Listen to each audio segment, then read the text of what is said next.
Oops, wrong one. Bonjour, everybody. Hi, good evening. It's Tuesday night on September 26th, and you're watching Star Nation's Communications from Home with me. I'm Neshi Lilcox, and my guest tonight is Donna Thompson, a good friend of mine. She's one of my sisters, and so tonight is a very special night to have one of our sisters on with me. So welcome to the show. It's been a beautiful hot day around here the last week or so, and it finally started to rain today. Thank goodness, in Tomah, Wisconsin, because we needed the rain badly. And so it was kind of fun and nice to be able to walk out in it, to walk out in the rain, and we had some thunder, and so it was good stuff.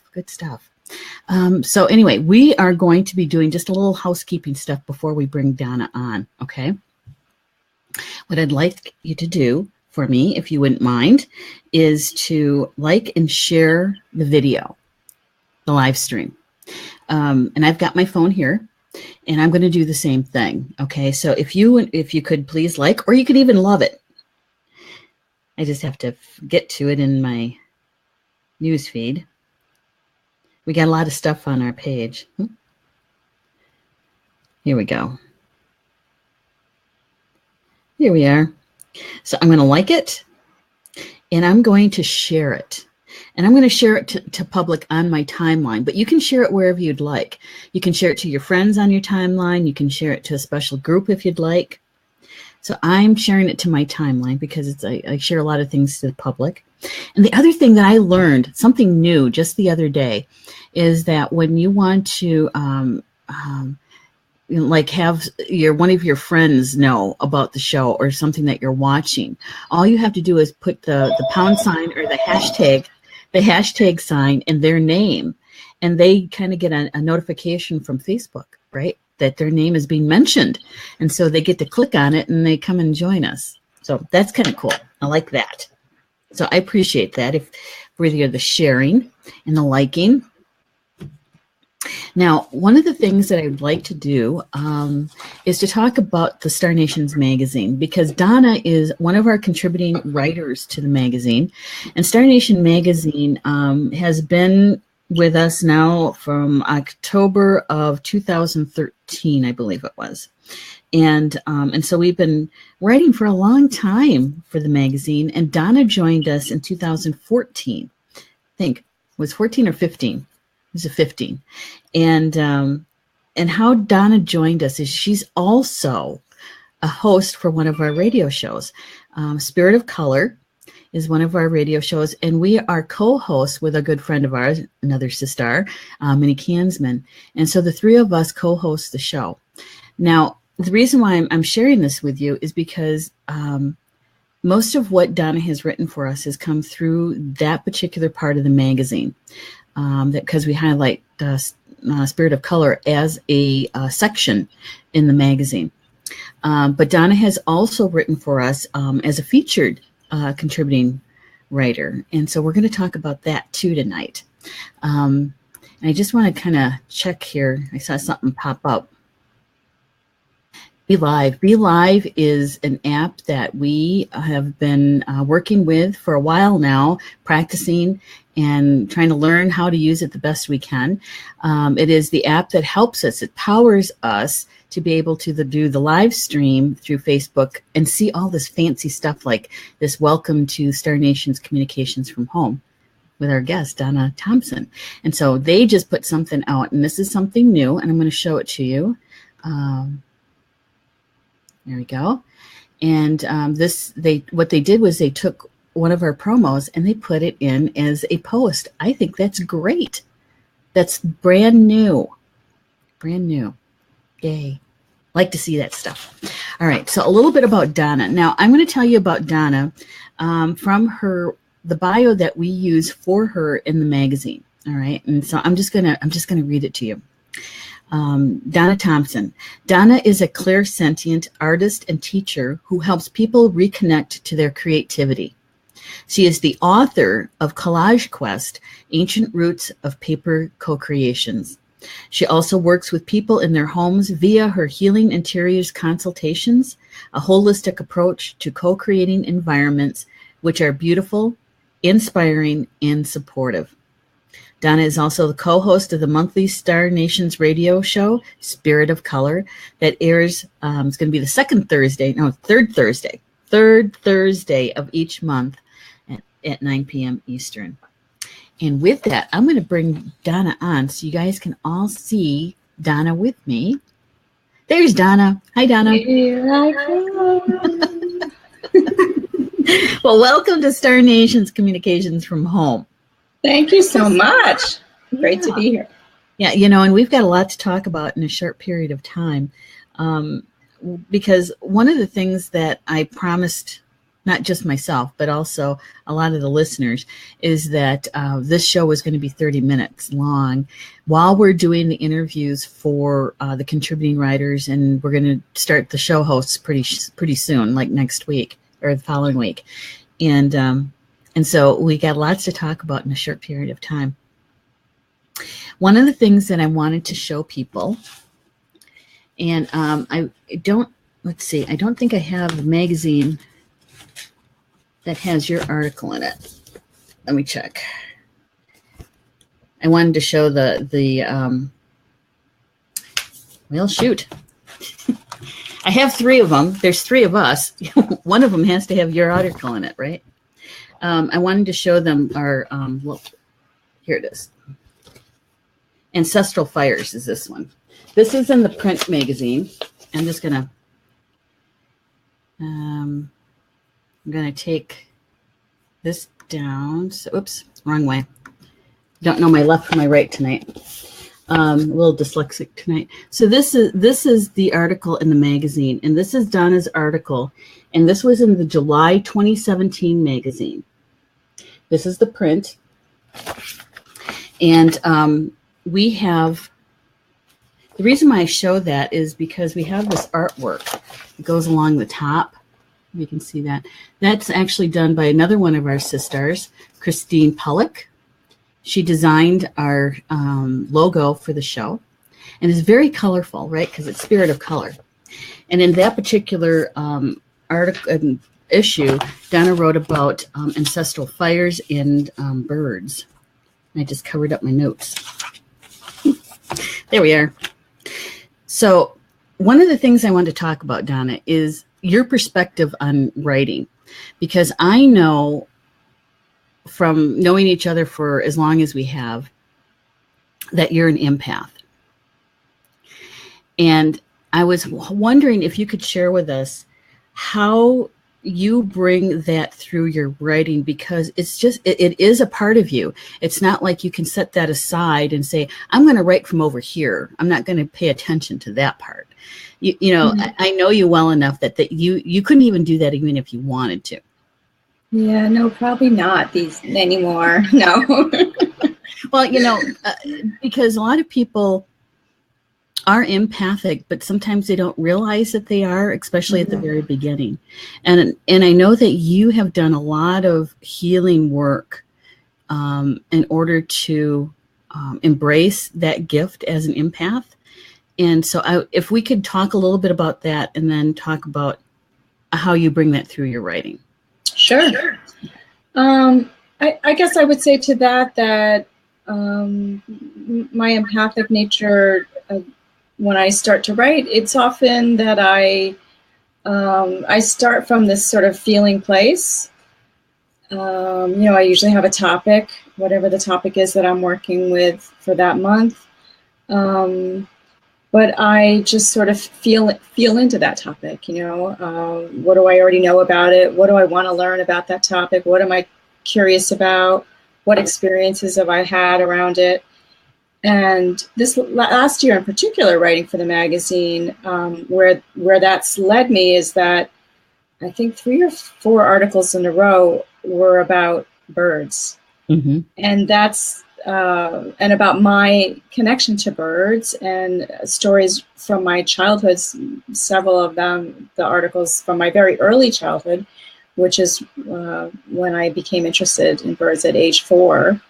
So I think that's how it shows up for me, going to this, very personal, I guess you would say, like a very personal place, and being willing to share stories from childhood, stories about my father, my grandfather, a training that I took where I had a really profound experience with a bird that hit the window while we were sitting in class, and going from there. And that story in particular, which I know you want to talk about, the Falcon's Focus story. Yep. I would say like that one, I know that one in particular, that was a real, that was daring for me to write that story, or where that story, like I started writing it and then the story wanted to go in a very particular direction. Right. And I ended up sharing more in that than I thought I would, about the whole version of the story that I never really told anyone about, what happened during that time. So that's a good example right there of, that I sit down, I bring my own thoughts to any given piece of writing, and then I let spirit take me. I mean, the same thing happened with writing my book, Collage Quest. I headed off in a very particular direction, as Neshi well knows, because we had multiple conversations. And then the book would take these turns and kind of drag me along with it. And it took a lot longer in the process, I might add. I thought it was going to take a year or two, and it took 7 years to write that book. But, it would take me down, it truly, like, it was a quest. The title, decided, okay, you want to write a book called Collage Quest? Let's go on a quest. And so it just kept taking me down these, different paths of, all different branches of collage I had no idea we were going to write about. And some of them were not comfortable for long stretches of the journey. I had to really do a lot of study, a lot of research, a lot of personal work on myself. And I had to keep taking a lot of risks of faith and putting myself out there more and more than I really had planned on. Yeah. So I think all of that comes out of my empathic nature to do that, to just really to feel into my writing. Right. Because a lot of your articles do have the perspective of emotions. And as an empath, that is what we feel, is people's emotions and what those are attached to, whether they're, the physical complaints in the body or and such. And so because in your featured article, in fact, I'm going to bring that picture up if I can find it. The featured article, Falcon's Focus. Can you tell us a little bit about that name itself? I mean, because sure. I mean, that was a pretty powerful title.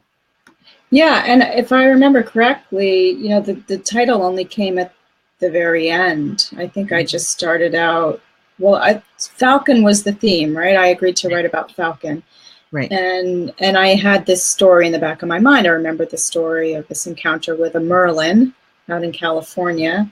But really the whole idea of the focus part came at the very end, after basically the Falcon came back and took me on a journey as I wrote the article and remembered the story.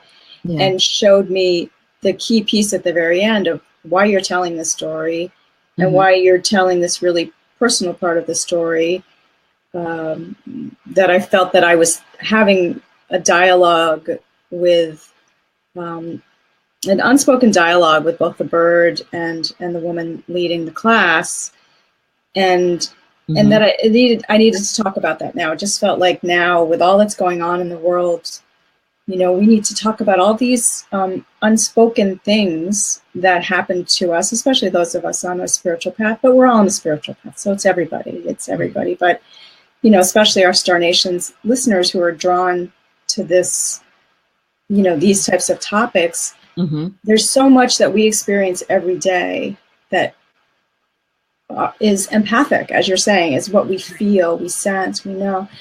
And we can't always share it. It's not that it's always appropriate to share it with everyone or anyone, but there are experiences that we have that are so powerful and they stay with us that at some point in time, you will be asked, you will be called to retell that story and tell the whole truth of it as you experienced it.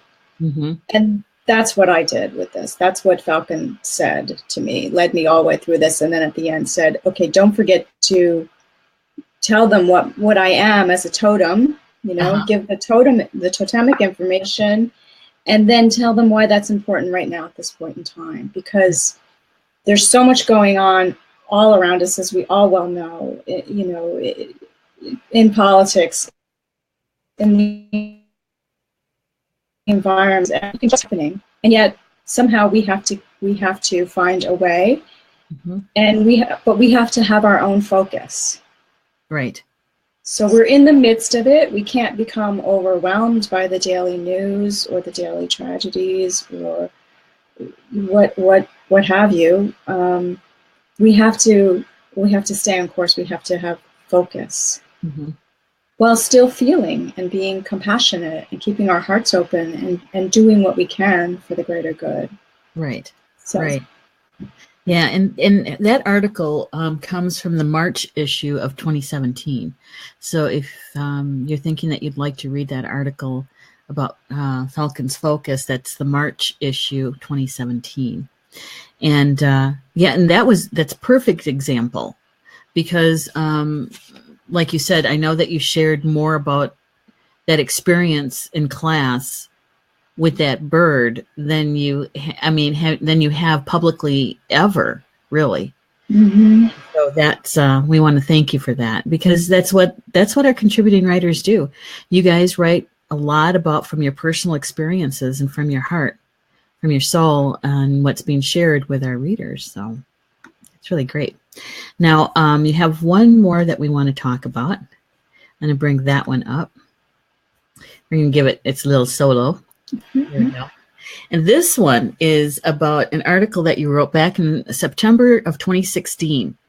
It's called Born on Equinox, under the Spirit of Color section.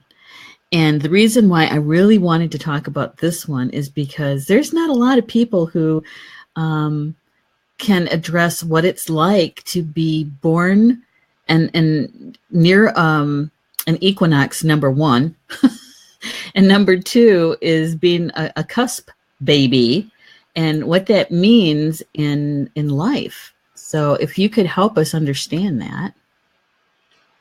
Sure. Okay, where should I start with that? Well, I would say just up front about this article, it's so fun that you picked this one and the Falcon one, because to me they're sort of like night and day in feeling tone. So the Equinox one, I had the topic and I just started to write, and before I knew it, I got in this very playful mode, and I just it was really my attempt at writing some spiritual humor, and I had a lot of fun with it. I have Shirley MacLaine jokes in there and all kinds of things like that. But I was just sort of telling the story of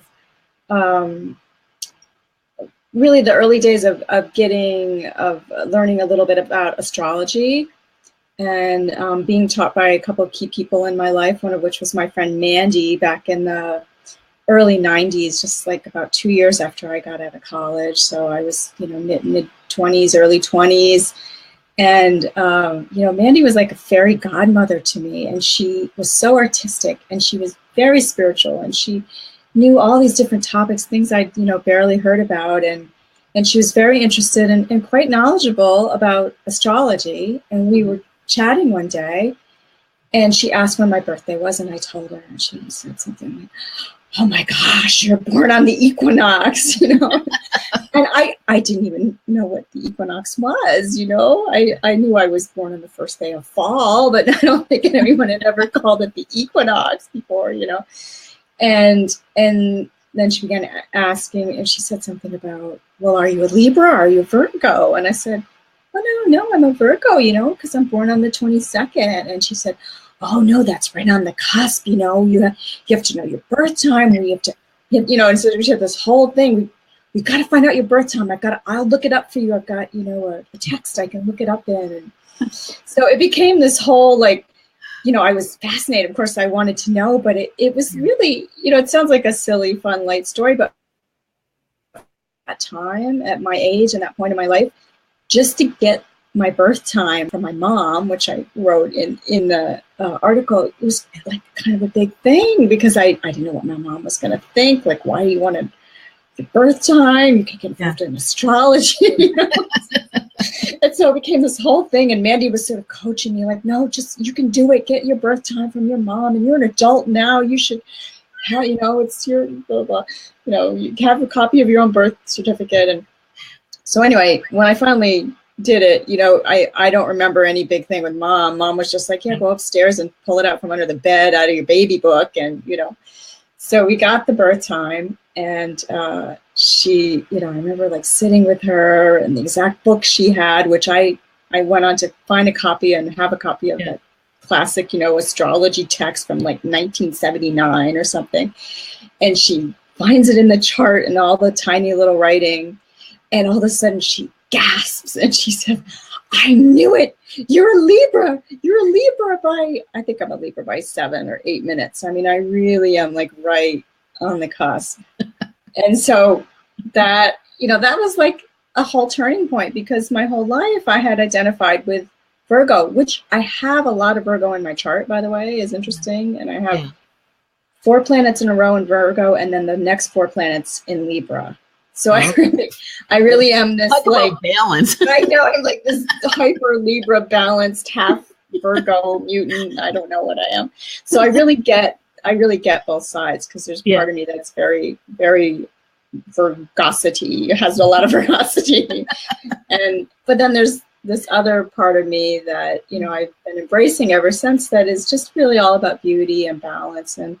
Mm-hmm. A little more lighthearted and social and fun and things. So anyway, that's a little extra part of the story, but that's what's in the that's what we love, is the backstory. Yeah.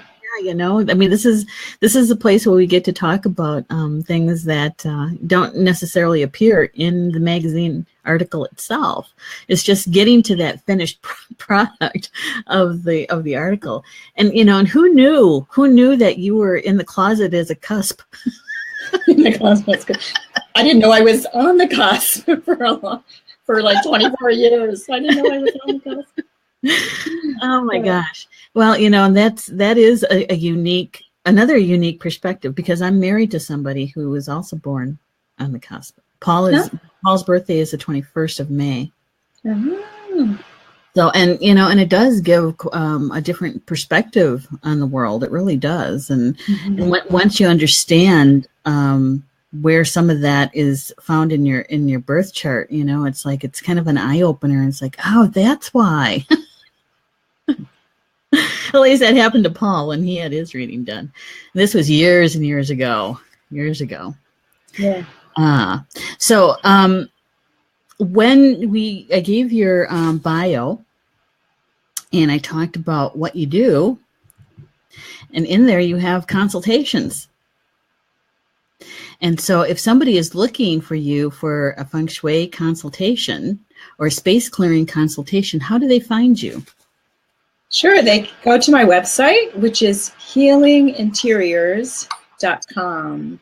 So healing interiors with an S.com, and they just go to the contact page and send me an email from there. Healinginteriors.com. Okay, I'm going to type that up and put it in the comments. Make sure I get it right. Oops. Put the S and healing. It's Healing Interiors. Mm-hmm. Yeah. All right. And I also love to teach Collage Quest workshops. It's one of my favorite things to do these days. And I travel to do that. I've been to Wisconsin to do that, and Michigan, and I teach locally here around New York State. So if you're interested in that work, you can go also to the Healing Interiors website, and there's a whole series of pages on Collage Quest, the book, the workshops, the readings I do with my my deck of oracle cards. So you can get all that information there. And if you have questions, just reach out to me. And I also have a Collage Quest Facebook page. and you can hang out with us there and keep up with what I'm doing there. So it's just Collage Quest on Facebook. Collage Quest on Facebook. That's a good place for people to get a hold of you too, I would imagine, right? Absolutely. All right, we're going to show that so that it gets a part of the recorded show. There we go. That's great. Now, we're almost at the end of the interview. Is there anything that you would like our audience to know about that we didn't cover? What would I like our audience to know? I think I'd like them to know that Star Nations is a pretty groovy place. I mean, there's a lot going on. You got the radio shows that we're all doing all the time. You've got the magazine. I would really encourage people to get involved. If you are interested in spirituality, we've got people from all different spiritual backgrounds that are writing and doing shows regularly. It's kind of like an encyclopedia of 21st century spirituality, and you could just jump in, come on along with us, and you never know where it might lead you. Maybe you'll start writing for the magazine or get involved more, take some classes. We're always giving and leading classes and taking each other's classes, and it's a nice tribe. Yeah. Well, thank you for that. And in fact, you are going to Star Nations Academy East in October. All right. And I'm just a couple weeks, but I'm excited I always love going and being back out there and to be with Amantha Murphy, who is a really wonderful, gifted teacher originally from Ireland. And she teaches about ancient Irish shamanism. Yep, and she's going to be at Academy East in Lowell, Michigan in October from the 21st to the 27th, I believe, of October, teaching Irish Shamanism Apprenticeship workshop. So if I'm going to show the website for Star Nations, if you want more information about that. Thank you for saying that. Appreciate it. My pleasure. Yeah, and I got a couple things to do with the audience, and if you could wait for me in the green room, we can, if you have any questions for me afterwards, I can answer them for you. I'll be delighted to. I'll see you backstage. Okay. Good night, everyone. Thanks. Bye. All right. Well, wasn't that fun? See, it's that backstory stuff that we don't normally get to actually read about in the magazine, because it's the final edited article piece. But sometimes the backstory and how those articles got written hold a lot of introspection sometimes, healing sometimes, and just a lot of love too. And so that's one of the reasons why I would just love interviewing our contributing writers, because they get to show you a part of themselves that don't necessarily show up exactly in the magazine. Now, most of them are radio show hosts as well. And so some of you may have heard them on Blog Talk Radio and followed them through that avenue. And we have a little change coming up about that, and we're very excited about it. We are moving homes. We're going from Blog Talk Radio, which was very kind to us and all of that. Grateful for them, appreciate them, but we outgrew them. And so we are coming over to Facebook live stream powered by Be Live TV. And so we are bringing all 19 shows over, and we're getting started in October. And so you'll be able to watch live radio shows and with our hosts. And so the first one that gets started is October 2nd, and that is Walking the Red Road of Life. And that's with my business partner, Nami, my sister, Denise Iwana. I call her Dana because that's her name, Dina. And so you can catch us starting off October 2nd.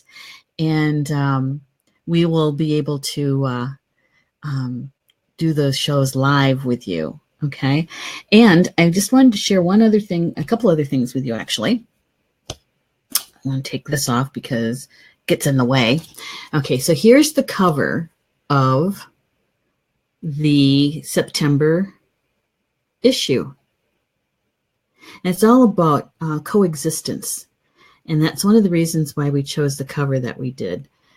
Because, you know that old saying that's not really true. It's they fight like cats and dogs. Well, it's not necessarily true because these two really got along. And so this is the cover for the September issue. And you can get the magazine in 5 different versions. However you like to read your reading material, we have it for you. We do. You can get the magazine in print on demand. You can get it as a PDF. You can get it as a web viewer. And you can also get it as a digital. And the digital is for Apple, iPhone, iPad. And we also have it in Android for mobile devices. So however you like to read your books and your magazines, we have it for you. Our partners at magcloud.com handles the print on demand and the PDF and web viewer for us. And we also have some information for you at our website that you can check out on how to purchase those. I'm going to get this up again. You can go visit our website and get more information about that. I also want to share with you 2 books. The 2 books that Star Nations Publishing published this year for 2 of our authors. And the first one was The Tarot Journey, Volume 1 by Julie Hedges. And Julie also is a contributing writer for us and also a radio show host.